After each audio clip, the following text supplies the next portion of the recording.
G'day to all my friends and family, and welcome to this episode of Jim's 5am Club. As you can see, it's another absolute cracker of a winter's day here in Sydney town, where we have not a single cloud in the sky. We've got a gentle breeze, the temperature is mild, and it's just a wonderful day to be out and about. I'm down here at Darling Harbour on the footbridge which takes us across to the city CBD, and what I want to do today is take you on a walk and talk. What I'll do is I'll just go down there shortly and walk amongst the beautiful boats, and what we're going to do is we're going to explore another wonderful topic, and it's going to be a book summary entitled Crucial Conversations by an author named Kerry Patterson. Crucial conversations. I guess it's a topic which brings shudders to most men and to most of us, because not very many people love confrontation or dealing with serious topics. But as we've learnt over the years, unless we talk about the difficult topics, unless we talk it through, then we don't make many breakthroughs in our lives, and we end up damaging relationships rather than enhancing them. So where do we start? Where do we start with a topic like this? I guess the author kicks off the book with a quote where they say that it's the most talented, not the least talented, who are continuously trying to improve their dialogue skills. As often is the case, the rich end up getting richer, because the rich are the ones, as we said, who are well versed or better prepared to have the challenging conversations and solve the problems. So I guess I come from a point where I was younger, is that I was one of those people who grew up as an only child. I guess got protected from a number of things and shielded from a number of things by my loving parents. And it's only when I got a little bit older that I realised that I needed to be a little bit more vocal. I needed to take things under my wing and to get things done in order to have a better life and to enjoy the fruits of the freedoms that we have in this wonderful country. Every day, each and every one of us get involved with lots and lots of conversations. But not all of those conversations can be deemed to be critical conversations or crucial conversations. So what is a crucial conversation? So according to this author, a crucial conversation is where two or more people get together to talk about things where the stakes are high, opinions vary, and emotions run strong. For all of us,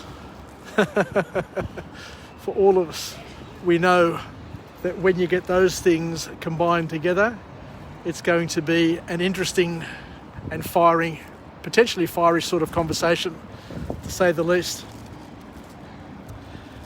So the author gives us a few hints and basically teaches us a few life hacks in terms of what we need to do to make the most of the opportunities that we have with regard to crucial conversations. Let me get out of the wind so that we can continue this vlog.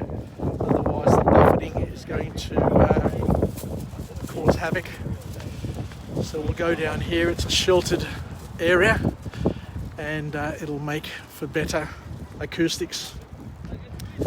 So the first lesson to come out of this book from this author is that if you're going to have a crucial conversation, that it's important to know what your goals are and to stick to your goals during the discussions so you don't get overly emotional. Not only for you to get overly emotional, but for the opposite party or the other parties to get emotional. It's critical, according to the author here, to evade and to skirt around, where possible, emotion. Because when things get emotional, we know this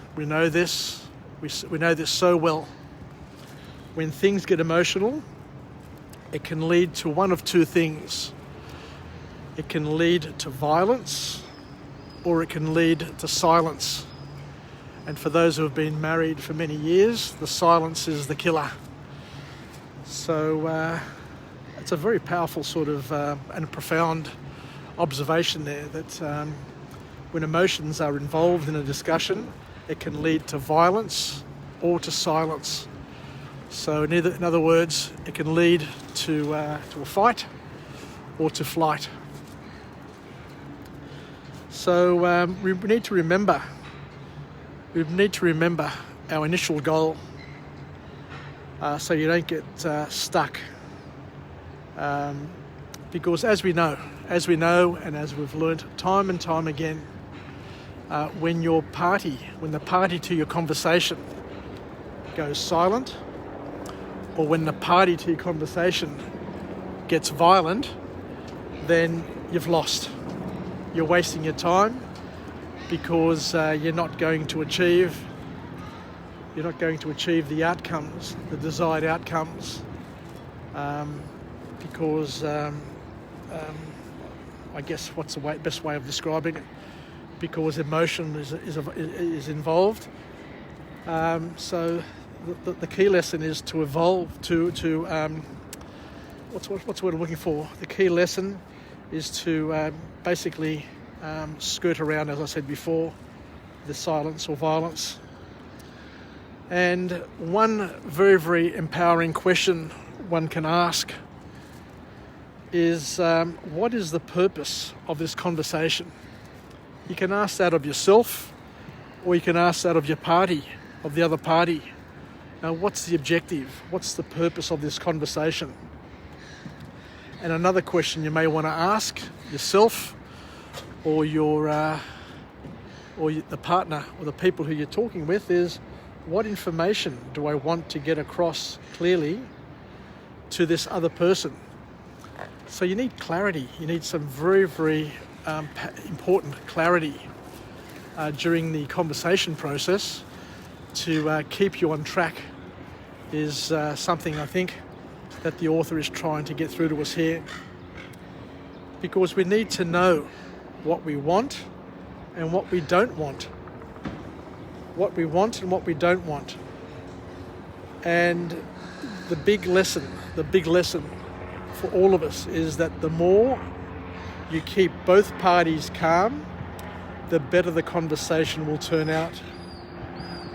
So we need to know what we want and also what we don't want, and we need to avoid red flags and avoid situations that will create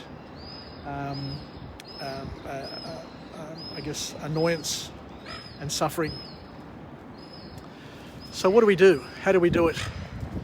The book, the author goes on to tell us that we need to listen to the other person's opinion, because by listening to the other person's opinion, it enables us to feel safe in the conversation. So listening, starting off with listening, is a very, very powerful thing that we can do.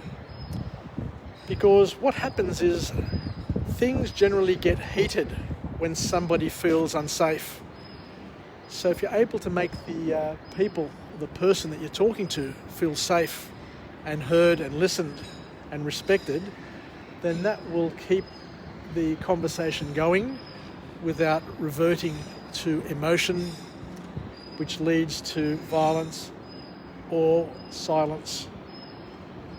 Because what happens, as the author says here, is that when we're threatened, when we feel threatened, we revert to flight or fight response. So by listening, we're showing that you're understanding the other person's opinion and that they feel valued. At least they feel heard. The one thing that we all need is the respect of being heard at least. So the author comes up with 4 steps to assisting with these crucial conversations, and the author uses the term AMP, A-M-P-P. So how do we use AMP? So the A, the first letter, A, stands for ask. What you need to do is you need to ask people for what their opinion is and what they think. So the first thing when you're having a crucial conversation is to ask the other person what their opinion is. And to say, I would love to hear your opinion. I would love to hear what you think of the following, to get their side of the story and get their perspective. Because by understanding and knowing the other person's perspective puts you in a better position to be able to put forward your case and to try and get to a win-win. The next letter in this acronym AMP, that with a double P, is we need to mirror. We need to mirror what the other person is doing and try and empathise with their feelings and to confirm their feelings back to them. Understand your feelings, but understand the other person, how the other person feels about this particular topic, about this particular conversation. So we need to mirror and confirm their feelings. And one thing we can do is to do the next letter in this acronym is the first P. And the first P is to paraphrase, to simply repeat back to the person what they're saying, repeat back to the person your understanding in terms of what you think they're saying and how they're feeling, to confirm it with them. So you've got a building block that will enable you, a stepping stone that will enable you to progress the conversation and to get to a point of collaboration where the other person sees you as part of the solution as opposed to part of the problem. The last P in this wonderful acronym, AMP with a double P, is that you need to prime. You need to prime the conversation, which means that you need to get them talking. Because once people stop talking, once people stop engaging, then you're at a point of collapse where the negotiation, the teamwork can't progress. So the way we prime people is by asking them empowering sort of questions, open-ended questions, which gets them thinking, gets them participating, and allows momentum to be rebuild in the conversation environment. But there comes a time where we get into deep conflict, and the next and final formal lesson in this book, or point that we can use in this book, is how do we resolve conflict? And the author comes up with another acronym which will help us step through and have a process to get through the next element. So the next acronym is entitled STATE. Use the STATE acronym to resolve conflict. So what is the STATE acronym? So the S in STATE means that you need to share the facts. So if you are in conflict with somebody and you're not seeing eye to eye, the way to resolve it, according to this author, is that you first need to share the facts. Share the facts that you know, and to agree the facts. Is the version of the story, are the facts that you're coming up with, are they facts that the other person understands? Are they facts that the other person agrees with? Or are they a misrepresentation? So you need to get to a baseline and a benchmark to start the conversation, to agree what you agree with, but also to agree what you don't agree with. So by openly sharing the facts, you're getting to a point where at least you can have something common to be able to discuss, and a common understanding or misunderstanding. Even if it's a common misunderstanding, at least it gives you a point to start talking. So you need to tell your side of the story and to share the assumptions that you've made, because sometimes we make assumptions and those assumptions may be completely different to what the other person assumes. And I remember years ago when I was working at IBM, learning that when you assume, you make an ass out of you and me. So it's important to clarify, where possible, the assumptions that you are using, and to put them out in front of the people who you're discussing with, so you can go through those assumptions and either accept them or deny them, but at least you can have that chat. The second letter in this acronym, called STATE, was tell the story. So I've said that. So we share the facts, we tell the story and share the assumptions. And the third letter is the A. The A stands for ask. So we need to ask others what the paths are.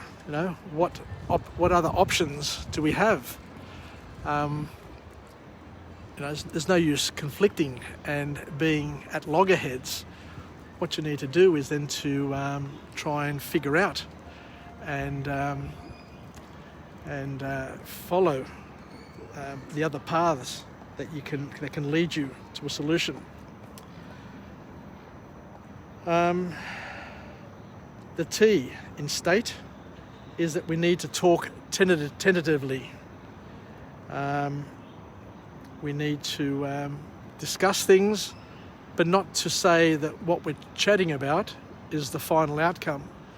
To enable trust, I guess, is one way of looking at it, so that the other person doesn't think that you're trying to take ground off them, but you're being open and honest and willing to trade and share and come to a solution based on a collaborative team working together style, as opposed to you just trying to browbeat the other person into taking your side of the situation. And the last letter in STATE is E.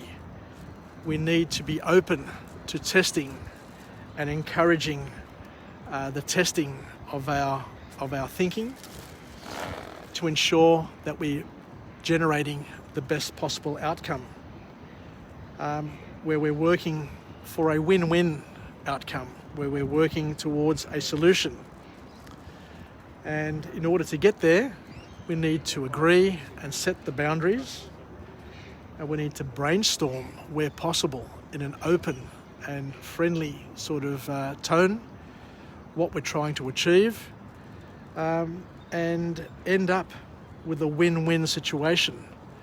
And as I said, and as I alluded to before, you know, the mark of a good outcome, the mark of two people or three people or a group of people working together and coming up and resolving and engaging in a crucial conversation, the ultimate reward is a win-win outcome.